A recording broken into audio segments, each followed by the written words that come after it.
Bonjour et bienvenue à tous pour un nouveau reportage de Internet Web TV. Nous parlons agriculture de précision et je suis en compagnie de Caroline Desbourdes, spécialiste agriculture de précision pour Arvalis Institut du Végétal. Caroline, bonjour. Bonjour. Alors, quelles sont les différentes corrections qui existent actuellement sur le marché français ? Alors en fait, il existe deux types de corrections sur le marché français. Les premières qu'on appelle des GPS, donc les corrections différentielles, qui vont transiter par un satellite géostationnaire. On va trouver deux groupes. Un premier groupe de correction gratuite qui est composé de EGNOS, la correction européenne, et du SF1 de John Deere.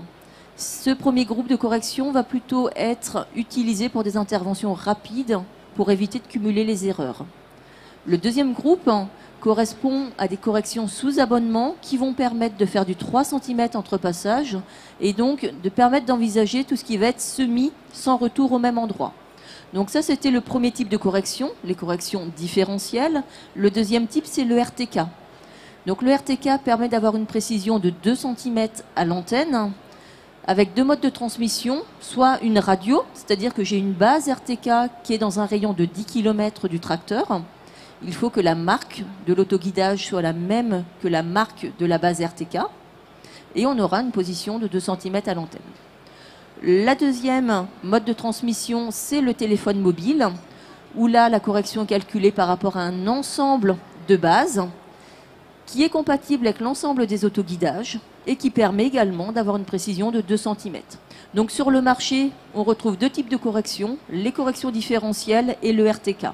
Alors, on comprend bien l'intérêt technique en fait de ces corrections, mais finalement, comment va-t-on calculer la rentabilité ? Quel retour sur investissement va avoir l'agriculteur qui fait le choix de cette technologie ? Donc en fait, la technologie du GPS, donc de pouvoir se positionner dans la parcelle, est associée à des systèmes de guidage ou d'autoguidage. C'est-à-dire c'est un système qui va permettre au tracteur d'avancer tout seul en fonction des informations que lui donne le GPS. Donc ce système, qui soit directement sur l'hydraulique ou un système que l'on rajoute sur le volant, permet de valoriser plus ou moins bien cette précision que l'on aura à l'antenne. Donc pour rentabiliser ces matériels, en fait, on a été mesuré chez des agriculteurs qui n'étaient pas équipés de quels étaient les recouvrements qu'ils faisaient. On s'aperçoit que sur du travail du sol, le recouvrement entre chaque aller-retour est de l'ordre de 60 cm, ce qui représente 13% de la surface de la parcelle. C'est-à-dire qu'un agriculteur déchaume 113 hectares à la place d'en déchaumer 100 hectares. En ce qui concerne la récolte de céréales, le recouvrement moyen est de l'ordre de 35 cm, ce qui représente 5% de la surface de la parcelle. En semis, en épandage et en pulvérisation, les recouvrements représentent 2% de la surface de la parcelle. Donc avec un système d'autoguidage, l'agriculteur n'aura plus ces recouvrements.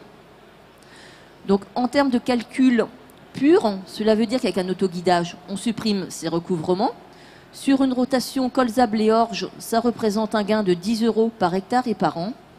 Sur une rotation avec un petit peu de betterave ou de pommes de terre, ça représente un gain de 23 € par hectare et par an.